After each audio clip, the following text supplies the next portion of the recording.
Good morning students.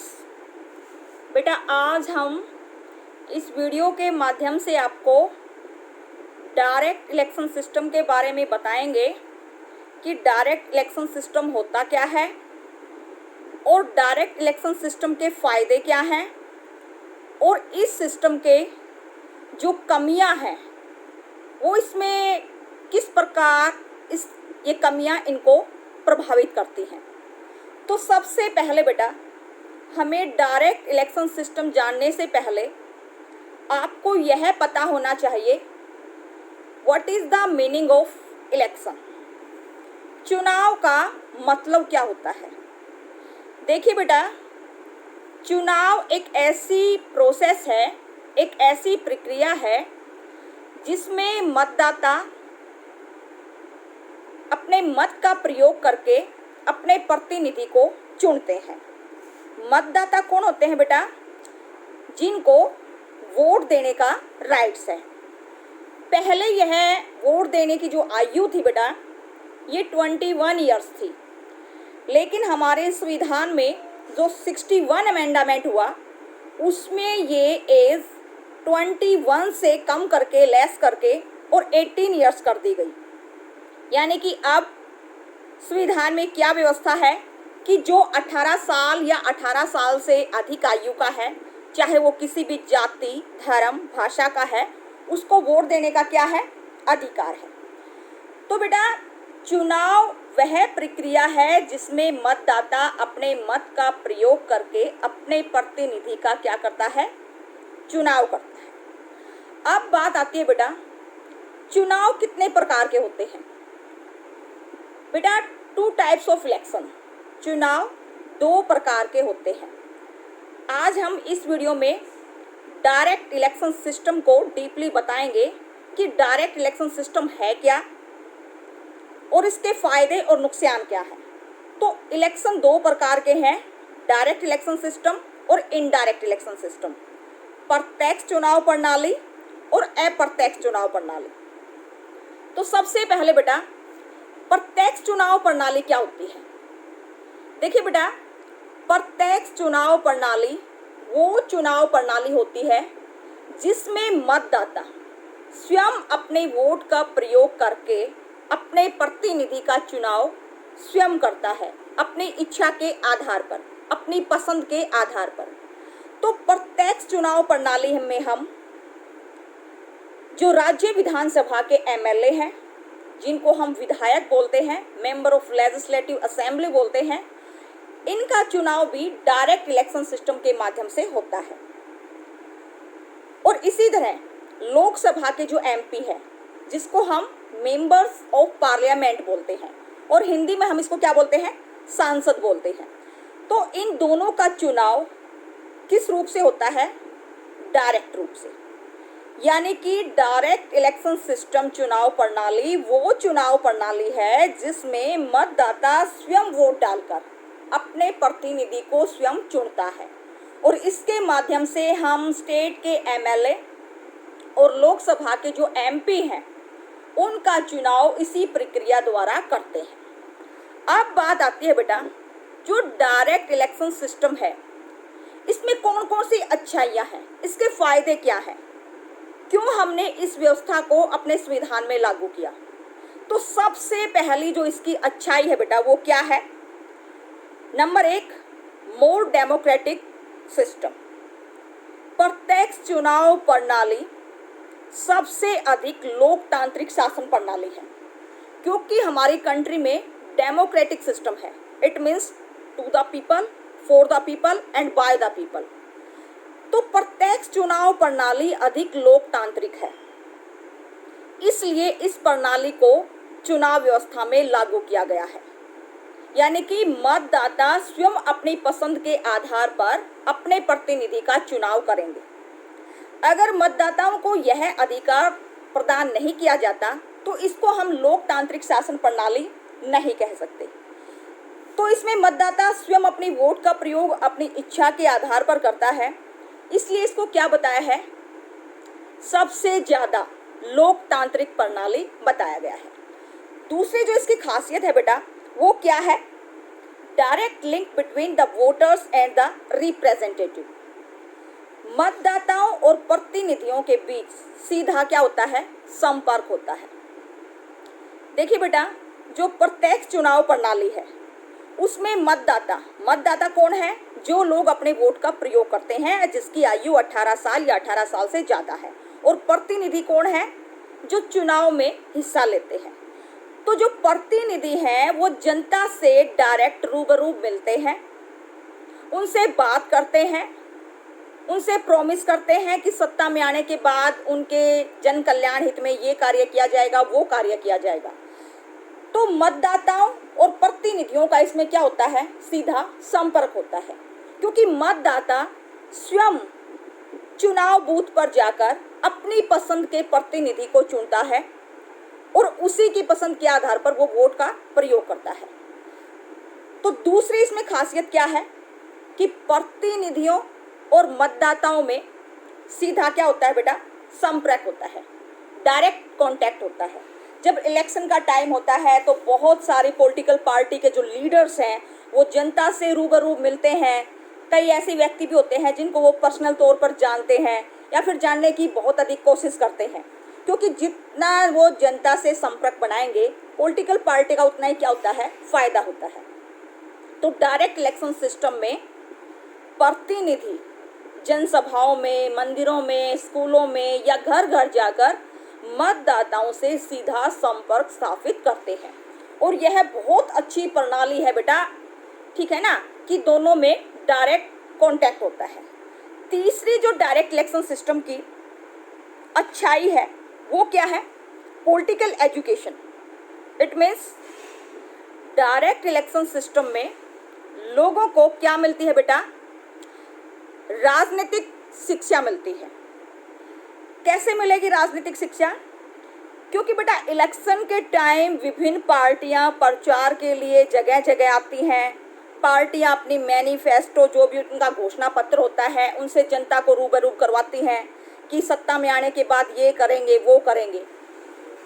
यानी कि लोगों को वोट देने से भी क्या मिलती है, राजनीतिक शिक्षा, और लोगों को राजनीति के प्रति रुचि उत्पन्न होती है। अनपढ़ व्यक्ति भी इलेक्शन के टाइम चुनाव से संबंधित बातें करते हैं कि कौन सी पार्टी सत्ता में आएगी, कौन सी पार्टी विरोधी दल के रूप में उभरेगी, कौन सी पार्टी जनता के हित में कार्य कर सकती है। यानी कि सामान्य व्यक्ति भी इस प्रकार के वाद विवाद करते हैं, जिससे लोगों की राजनीतिक जागरूकता जो है वो उनमें ज़्यादा भावना उत्पन्न होती है। तो इस सिस्टम के माध्यम से प्रत्येक व्यक्ति को घर बैठे पॉलिटिक्स की नॉलेज होती है। न्यूज़पेपर पढ़ते हैं, न्यूज़ सुनते हैं, जो बुजुर्ग व्यक्ति हैं वो न्यूज़ सुनते हैं, और घर घर में चुनाव के समय चुनाव की बातें होती हैं कि किस पार्टी का रवैया किस तरह का है, कौन सी पार्टी कहाँ स्टैंड करती है। तो बेटा मत देने से, पॉलिटिकल पार्टियों से बात करने से, उनके विचारों को जानने से, प्रतिनिधियों से संपर्क करते हुए, यानी कि सभी तरह की सामान्य लोगों को भी क्या मिलती है, राजनीतिक शिक्षा मिलती है। तो ये भी क्या है बेटा, डायरेक्ट इलेक्शन सिस्टम की क्या है, एक अच्छाई है। अगली जो इस चुनाव प्रणाली में जो अच्छी बात है वो क्या है बेटा, knowledge of rights and duties, अधिकारों और कर्तव्यों का ज्ञान होता है।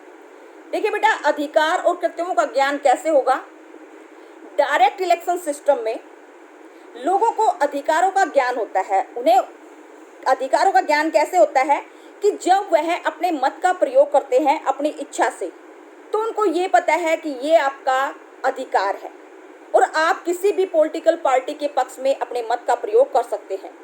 अधिकारों का ज्ञान कैसे होगा, जो संविधान ने हमें 6 प्रकार के फंडामेंटल राइट्स प्रोवाइड किए हैं, उसमें वोट डालने का भी हमारा क्या है, अधिकार है। तो बेटा अधिकारों के ज्ञान में हमें कर्तव्यों का भी ज्ञान होता है कि कर्तव्य क्या बनता है कि हम सही पार्टी को चुनें, उसी प्रतिनिधि को सत्ता में लाएं जो जनता के हित में है, देश के हित में है, लोगों के कल्याण से संबंधित जो प्रस्ताव आगे रखता है या लोगों का आर्थिक सामाजिक विकास करता है, जो देश के लिए या राष्ट्र हित के लिए जो पार्टी सबसे आगे बढ़कर आती है, तो लोगों को इस बात का ज्ञान होता है कि कौन सी पार्टी से किन नीतियों को उतारा गया है और वो किन नीतियों पर कायम है। तो बेटा इस इलेक्शन सिस्टम के माध्यम से लोगों को अपने अधिकारों और कर्तव्यों का ज्ञान होता है। अगला है बेटा राजनीतिक दलों के लिए आसानी। आपको पता है कि भारत में बहुत सारी पॉलिटिकल पार्टीज हैं, नेशनल लेवल की पॉलिटिकल पार्टीज हैं, नेशनल लेवल राष्ट्रीय स्तर की। फॉर एग्जाम्पल कांग्रेस पार्टी है, भारतीय जनता पार्टी है, आम आदमी पार्टी है। ये सारी कैसी पार्टी हैं? राष्ट्रीय पार्टियां। जिस पार्टी की ब्रांच 2 या 2 से अधिक स्टेट में हो वो कौन सी पार्टी कहलाती है? National party. और रीजनल पार्टी कौन सी होती है? जिसका प्रभाव केवल एक स्टेट तक ही सीमित रह जाए, वो होती है बेटा रीजनल पार्टी, जिसको हम क्षेत्रीय पार्टियां बोलते हैं। प्रत्येक स्टेट में कोई ना कोई रीजनल पार्टी अवश्य होती है। तो जितनी भी पॉलिटिकल पार्टी हैं, डायरेक्ट इलेक्शन सिस्टम उनके लिए क्या है? आसान है, क्योंकि वो जनता से रूबरू मिलते हैं, बात करते हैं, अपनी नीतियों से अवगत कराते हैं। यह भी बेटा डायरेक्ट इलेक्शन सिस्टम की क्या है? एक बहुत अच्छी पहल है और बहुत ही अच्छा गुण है। अगली जो इसकी अच्छी विशेषता है वो क्या है? मतदाताओं में आत्मसम्मान की भावना आती है।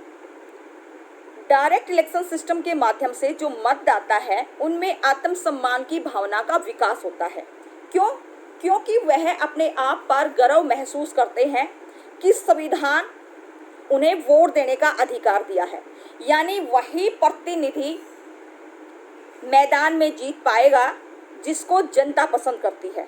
यानी जनता ये समझती है कि ये भावना आपके अंदर आत्मसम्मान की भावना का विकास करता है।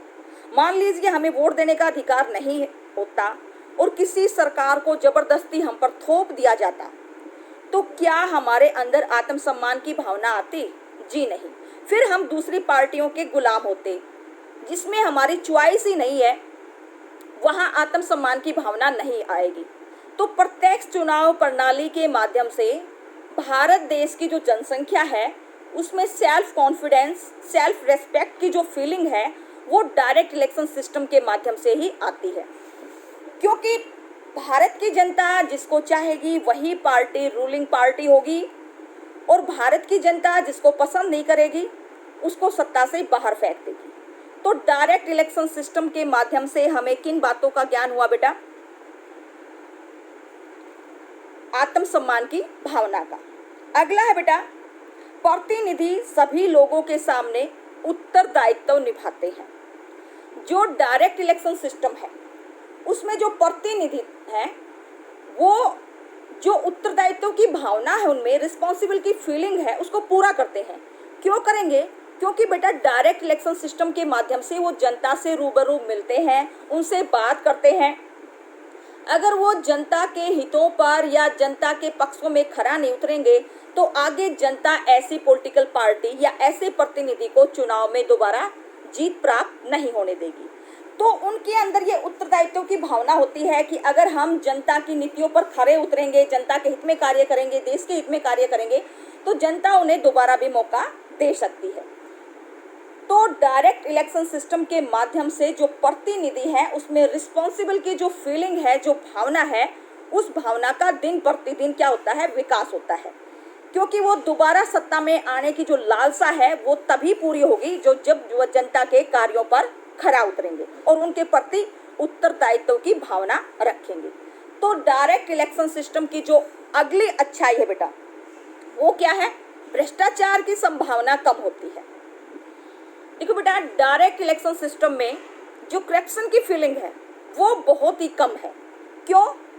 क्योंकि इसमें लोगों को स्वयं वोट देने का अधिकार है। लोग अपनी पसंद के आधार पर वोट देंगे।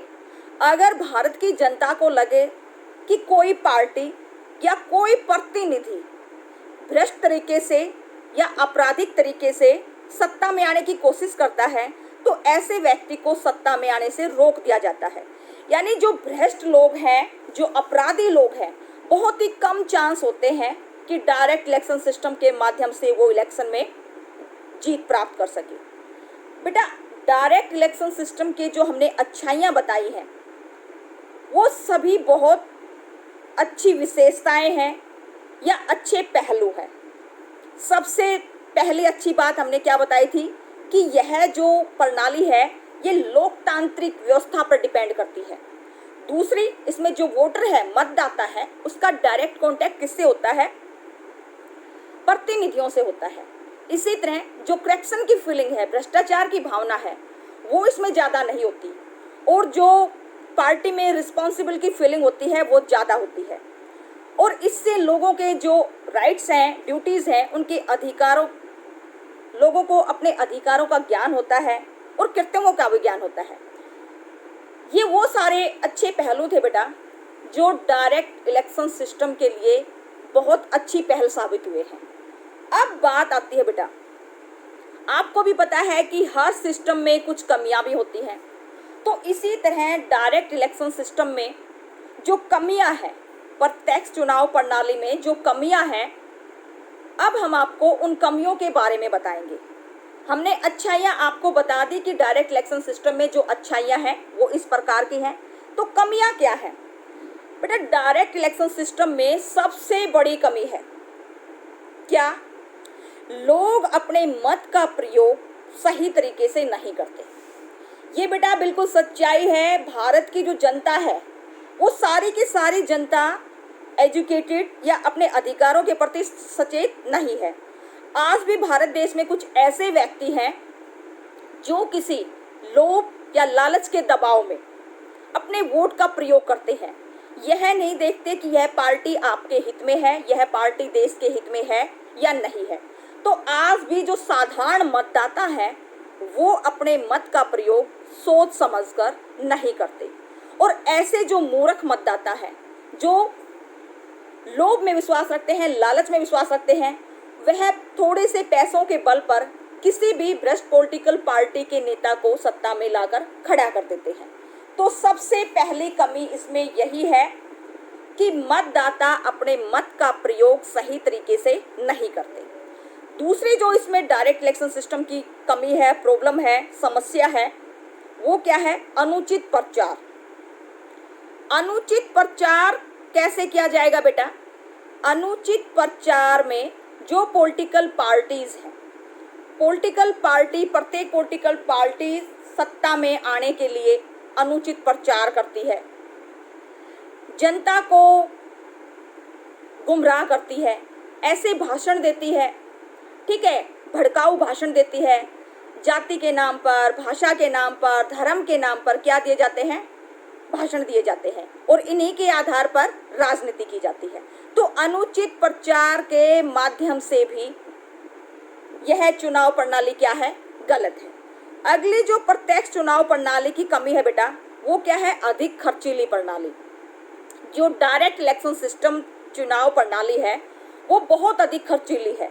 इसमें केवल वही व्यक्ति शासन सत्ता में चुनाव में भाग ले सकते हैं जिनके पास बहुत सारा पैसा है, और वह उस पैसे का प्रयोग पानी की तरह बहाकर कर सकते हैं। गरीब व्यक्ति इस चुनाव प्रणाली में भाग नहीं ले सकता, क्योंकि पैसे को पानी की तरह बहाना गरीब व्यक्ति के लिए संभव नहीं है। तो प्रत्यक्ष चुनाव प्रणाली कौन सी प्रणाली है? जो पैसों पर आधारित है, अमीरों की प्रणाली है। गरीब व्यक्ति इस चुनाव प्रणाली में भाग नहीं ले सकता। फिर अगली जो इसकी कमी है बेटा, बुद्धिमान व्यक्ति, जो समाज का बुद्धिजीवी वर्ग है, वो राजनीति में रुचि नहीं रखते।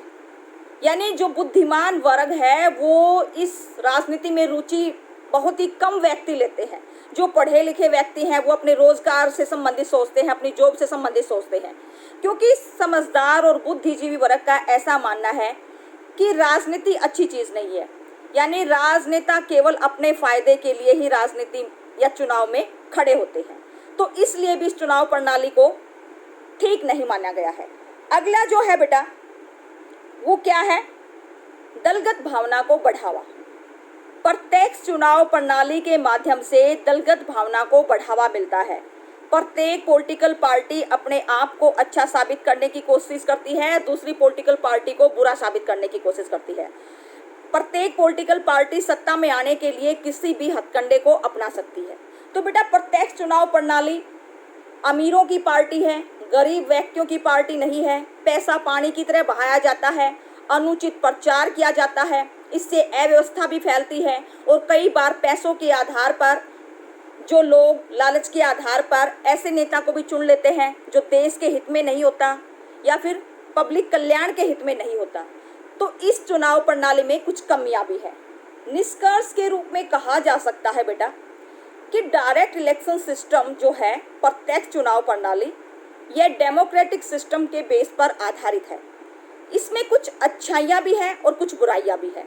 अगर इसको पूरी तरह से हमें अच्छा बनाना है तो जो आज हमने कमियां बताई हैं उन कमियों को दूर करके इसे और भी अच्छी तरह से बनाया जा सकता है।